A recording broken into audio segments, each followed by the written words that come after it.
Hi sirs, good afternoon po. So sir, basically ito pong ginawa natin is a nudge to the Senate na simulan na nga po yung impeachment process.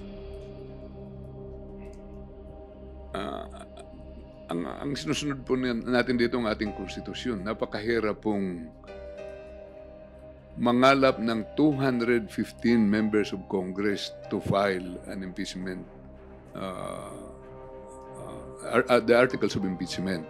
Kaya sinasabi, pag inabot nyo yung one-third of all the members, it shall be endorsed to the Senate right away at ang impeachment shall start forthwith. Ito hindi lang one-third, 215 members, umaabot pa nga kung idadagdag pa natin yung nag-signify after we endorse that to the Senate, ay umaabot ng 245 members of Congress. Hindi dapat baliwalain po ito. Kaya ang Constitution natin ay nagbibigay na ng mechanism na pabilisin kagad ito, upuan kagad dahil napakaseryosong bagay po.